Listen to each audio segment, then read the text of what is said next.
On the morning of November 14th, 1828, they discovered James Whittaker lying on his cabin's dirt floor, close to what would become Independence, Missouri. His spouse, Sarah, stood in the doorway, coughing so hard that her eyes were dripping. Instead of the stuffy interior of the house, their 3 kids gathered outside in the freezing cold, enjoying the sharp wind. Their house, it was something much more subtle than fire or collapse that had killed him at the cabin. A week later, James Whittaker had inhaled smoke week after week, month after month. Each time he made an attempt, gray clouds settled like fog and rolled back into the one room to warm his family. The family used damp sheets to sleep across their faces. They awoke with a gasp. Their eyes were always burning. Additionally, on James Whittaker's lungs eventually gave out that November morning. Sarah was buried. 3 days later, her husband. She left the cabin by December and relocated, returning east with family. The building, a tribute to the boundary, was deserted. Failure. The smoke that had taken a life was evidenced by the darkened inner walls. There were others besides the Whiters. From the frontiers of Missouri to the Rocky Mountain valleys, residents were spread out throughout the growing American frontier, passing away in their own houses, slowly but not as fast as James Whittaker. Chronic frontier villages were afflicted by respiratory illnesses. Children have chronic coughs as they grew up, adults in their decades and years, and on every winter day the cause was present in every cabin when fires were used for cooking and comfort. Smoke. Continuous, poisonous smoke that refused to exit by chimneys constructed by men who understood axes but not air movement, who knew trees but not thermodynamics. The issue appeared to be intractable. To survive the winter, you required fire. Smoke was produced by fire.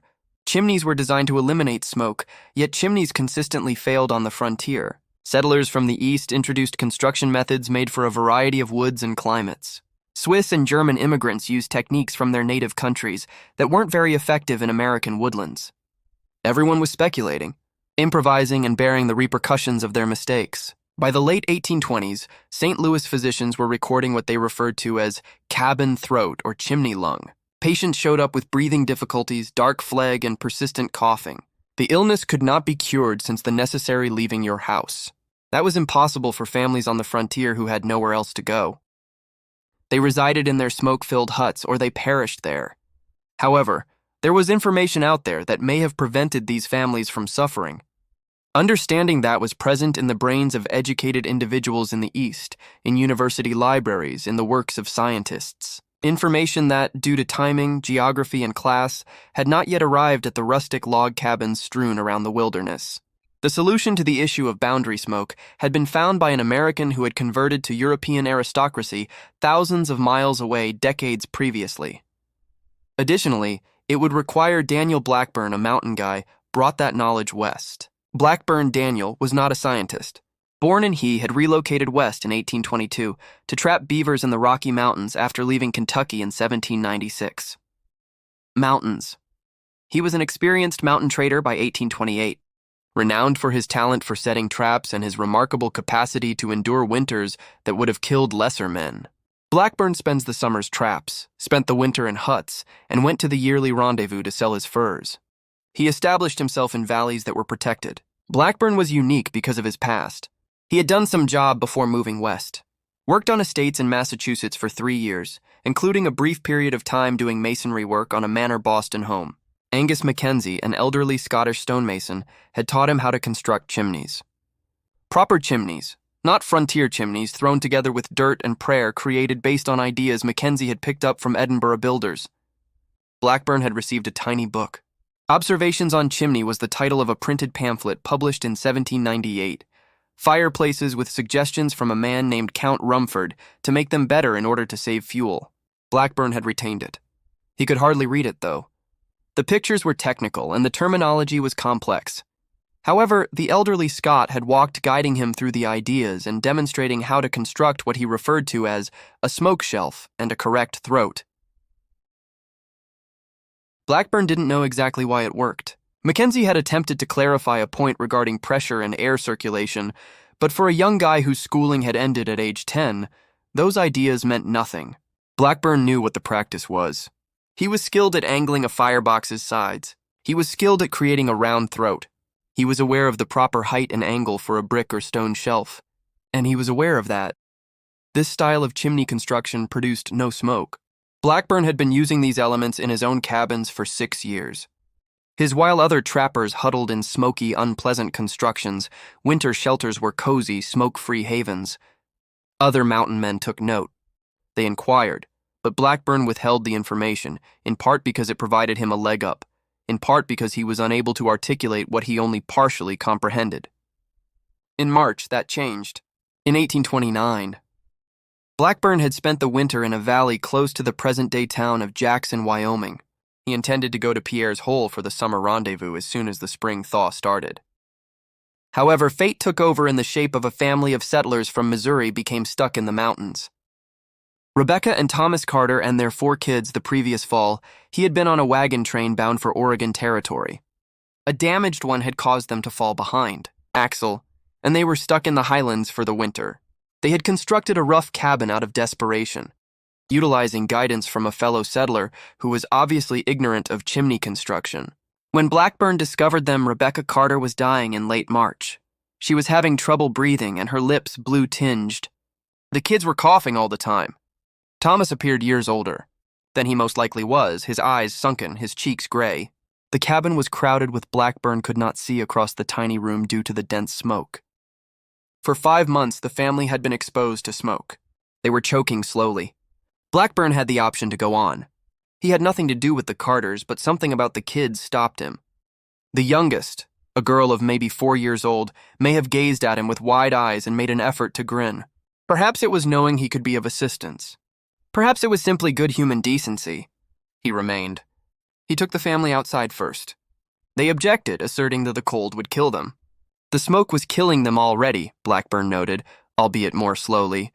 Using leftover canvas and pine boughs, he constructed a lean-to shelter, and constructed an outdoor. He informed the Carters that they would have to live outside until he fixed their cabin, and provided fire for warmth and cooking. Then he inspected their chimney. It was a catastrophe. It was constructed by Thomas Carter, stacking stones with mud mortar and following another settler's advice to create a tall shaft that should have dragged smoke upward. Theoretically, it was right. In reality, it was destroying his family. There were several issues. The firebox was small and excessively deep, pushing. The majority of the heat is sent up the chimney and seldom radiates into the room. The thin space between the throat and the chimney itself and the fireplace were ill-shaped. Its acute angles caused turbulence, which in turn produced smoke, to whirl and eddy rather than ascending gradually. There was no smoke shelf, which is an essential component that established the circulation pattern required to consistently remove smoke from the house. The chimney itself was the worst part. When wind struck the cabin, it was vulnerable to downdrafts because it was built right up against the outer wall. Chilly the Carters had experienced this every windy season. Smoke was forced back into the room by air rushing down the chimney. Day. Blackburn demolished the chimney to the firebox level in 3 days. He kept the damaged stones aside and saved the excellent ones. He combined new mortar. For tanning skins, he used clay from a nearby creek bank and a little lime he brought. The lime created the mortar that is more durable and less likely to break. Then he started to reconstruct. He started by reshaping the firebox. Though the original measured 30 inches deep by 36 inches broad, Blackburn lowered the depth to 18 inches, while raising the height to 30 inches and maintaining the width. Consequently, a tall, shallow firebox was designed that would not send heat directly up the chimney, but rather radiate it forward into the room. Thomas Carter objected. He said, surely a shallow firebox would be inefficient, unable to hold a proper fire. Blackburn demonstrated the math of it, tracing angles in the mud with his fingertips. A firebox that is deep heat was directed outward and upward. Heat was projected forward like a mirror by a shallow fireplace with slanted edges. Radiant heat was reflected into the living area from the back wall. Blackburn then angled the side walls. He positioned them at around a 45-degree angle rather than building them straight up and back, spreading out in the direction of the room. This produced what he referred to as wings that directed heat forward after capturing it. The volume was also decreased by the angled sides, enough room for smoke to draw before it enters the chimney. The firebox's back wall, was given extra care. Blackburn gave it a small 5 to get it almost vertical, at the peak, a degree forward slope. It was crucial that the back wall be straight. It removed the areas where smoke could stay and eddy, such as corners and pockets. Blackburn constructed the top of the firebox with the throat, the design's most important component. This was the confined space between the chimney shaft and the firebox. The mouths of the majority of frontier chimneys were poorly formed, too rough, or too wide. Blackburn had a silky throat. And simplified, he began by forming the throat sides with stones, reducing the hole to around. The area of the fireplace aperture is 1/10. For a 36-inch wide fireplace and 30 inches tall, which equated to a throat opening of about 108 square inches, 8 inches tall and 14 inches wide. However, the shape was just as important as the size. Blackburn inserted flat stones that he had carefully chosen to make a rounded and smooth surface. The sides gradually curled inward, producing what he perceived to be a funnel. There were no jagged edges or sudden changes. Smoke and air passing through would face little opposition. Blackburn, above the throat, constructed the smoke shelf. Although he only realized it in theory, this was the characteristic that allowed the entire system to function. Not theoretical, but actual terms. In essence, the smoke shelf was a horizontal ledge that was placed straight behind the throat hole and just below it. In order to construct it, Blackburn repositioned the chimney wall by roughly 8 inches at the level of the throat, forming a level shelf that spans the whole width of the interior of the chimney. Thomas Carter observed, "This work is confusing. You're blocking the smoke with a shelf. That will stop the flow, won't it?" Blackburn gave a headshake. "When we light the first fire, observe the smoke. It is not obstructed by the shelf. It directs it."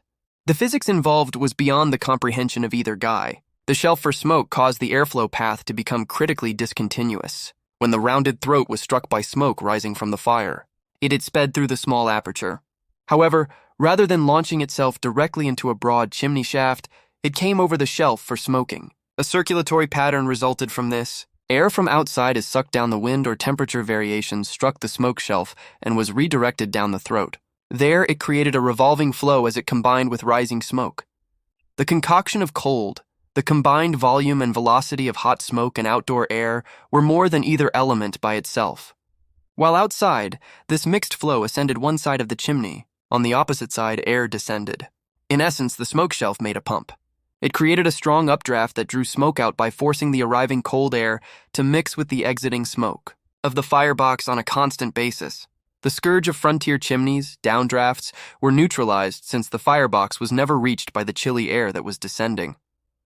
It struck the shelf in a mixture of smoke and instantly changed course to flow uphill. The chimney shaft above the smoke shelf was constructed by Blackburn to be roughly, the interior measures 14 square inches, with an approximate area of 196 square inches. This was, though still sufficiently tiny to maintain a reasonable flow velocity, it is larger than the throat.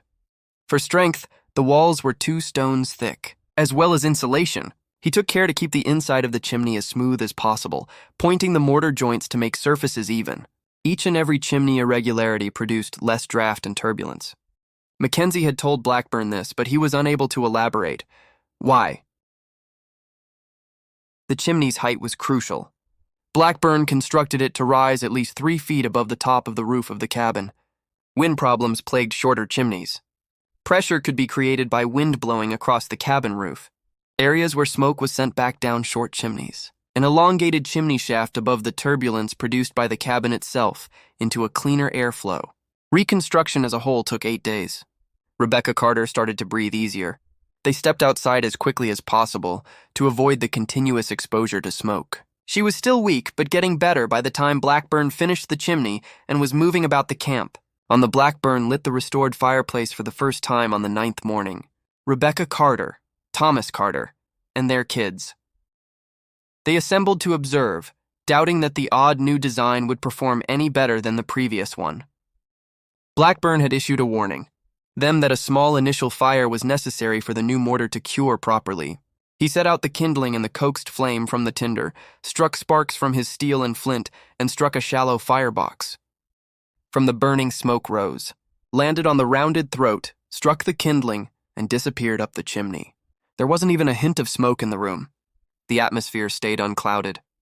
Blackburn added bigger timbers. The fire spread. Warmth warmed the area in front of the firebox by radiating forward from the short firebox and the angled side walls. Hearth. There was still no smoke seeping into the cabin. The eyes of Thomas Carter grew wide. "That is unlike any chimney I have ever seen," Blackburn gave a nod. "That's how they're meant to function. He displayed Thomas's approach to fire management. Don't go overboard. Avoid filling the shallow firebox. If at all feasible, use dry wood. Put logs in the back where the straight back is located. Wall made it possible for them to effectively catch fire. The Carter family spent the night at their cabin for the first time in 3 weeks. The following morning, they found the air clear and warm. Rebecca shed a tear of relief. Blackburn remained for an additional week, demonstrating additional progress to Thomas. He assisted them, the spaces between logs appropriately with a blend of wood chips, creekbank clay, and packed dry grass, firmly into the gaps. They combined 1 part sand, 2 parts clay, and water to make the chinking mortar till it achieved a manageable level of consistency. The chinking was covered with a daubing layer of finer clay that had been combined with a little quantity of horsehair, which strengthened them and kept them from breaking. The original chinking of the cabin had fallen short. Without using the right technique, Thomas had merely pushed muck and moss into the spaces. These openings allowed chilly air to enter through the walls, causing drafts that exacerbated the heating issue. The right way to chink sealed the cabin, enabling effective heating from the upgraded fireplace. Additionally, Blackburn taught them how to get the most heat, place the fire, placing logs toward the back, he explained. Because the narrow firebox, slanting forward a little, produced the ideal blend of heat radiation and flame visibility. The fire needed to be intense and compact instead, it was blazing and spread out. Blackburn created basic diagrams before departing. In a blank page of the family's only paper, Thomas Carter's Bible. He made a drawing of the firebox's measurements, side angles, throat form, and placement of the shelf for smoking. To make sure the man understood the designs, he had Thomas make copies. If you come across other settlers, show them this, Blackburn said, fighting with smoke. Explain the process to them. His hand was shook by Thomas Carter. I will inform everyone I encounter. My family's lives were saved by you. Blackburn shrugged uneasily. With appreciation. Just a real chimney. It's nothing special. In a way, though, it was fancy.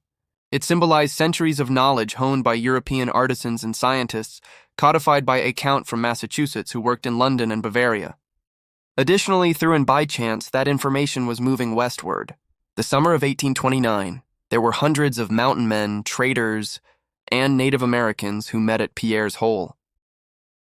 The event combined elements of a market and a festival, offering an opportunity to purchase goods, trade furs, exchange tales, and have a drink. Enormous amounts of whiskey. Late in July, Daniel Blackburn arrived with his beaver pelts for the winter. Word had gotten out about his run-in with the Carters. Mountaineers were told about a trapper who rebuilt a dying woman's cabin and was able to construct chimneys that never smoked hearth. Blackburn was frequently approached by men who wanted to know the method. Trappers swarmed around him, curious about the key to smoke-free cottages. Initially, Blackburn was unwilling to divulge. For years, he had kept this information to himself.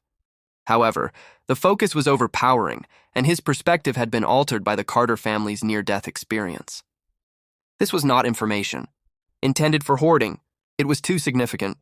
He started instructing. Use a level rock as a platform for drawing, and Blackburn drew the design concepts on charcoal from the campfire. He displayed the angled firebox and the shallow one, sides, the smoke shelf, and the rounded throat. Men congregated to study the sketches, posing queries. What is the ideal depth for the firebox? 1/3 of its depth is broad. A fireplace that is 3 feet wide should be 1 foot deep. To what extent should the throat be narrow? B? Roughly 1/10 of the fireplace opening size. Your fireplace's height is multiplied by its width, dividing by 10 after opening. What is the purpose of the smoke shelf? Blackburn found it difficult to convey. He explained how cold air from the chimney strikes the shelf and is forced upward again, combining with smoke. A number of men appeared doubtful. It was not intuitive. Makes sense. Instead of allowing smoke to escape, a ledge in the center of a chimney should stop it. It sounds backwards, I know, Blackburn acknowledged. However, none of the 6 chimneys I've constructed with smoke shelves smoke. I've observed chimneys that don't them, and each of them smokes. The shelf works sometimes. I have no idea why, yet it functions. Robert Meeks was a trapper who had coughed in smoky smoke over the winter. Cabins asked for specifics. You truly believe this is important? I mean, smoke is a natural part of cabin life, but it doesn't have to be, Blackburn remarked. We've all lived with it. The family of settlers. The woman was dying from smoke inhalation, so I helped. Their children were coughing. that continued. The air cleared once I fixed the chimney. In a matter of days, she was able to breathe once more. This goes beyond simple comfort. It is a matter of survival. That struck a chord.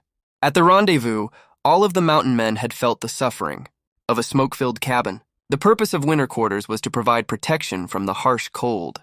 Rather, they were frequently just as hazardous as the actual wilderness. In the 3 days that followed, Blackburn provided informal teaching to scores of males. He kept drawing diagrams. He described the important aspects were the measurements, angles, and characteristics. He explained the building procedure, the supplies necessary worked best, the typical errors to steer clear of. He also learned that there were others who were aware of this. Design. Baptiste Marot, a French-Canadian trader, stated that some of the similar fireplaces were constructed in old stone homes in Quebec by masons who had brought the French expertise with them. William Preston, a well-educated trapper from Virginia, claimed to have read about he had never seen one built, but he had read about something called Rumford fireplaces in a book back east. The information existed. It simply hadn't made it to the frontier in a form that could be used. Blackburn was transforming book study into a practical application of educated principles. A guy may genuinely construct with a pile of stones and an axe. Word got out beyond the rendezvous. Blackburn taught mountain folks the technique, and they used it to construct better chimneys at their cabins for the winter. Others were instructed by some of them. The information started to spread like ripples from a stone thrown into a quiet pond over the frontier. By 1831, better designs for chimneys were starting to show up in communities throughout Missouri and Kansas region. It was not a standardized method. Depending on what was available, different builders made different adjustments.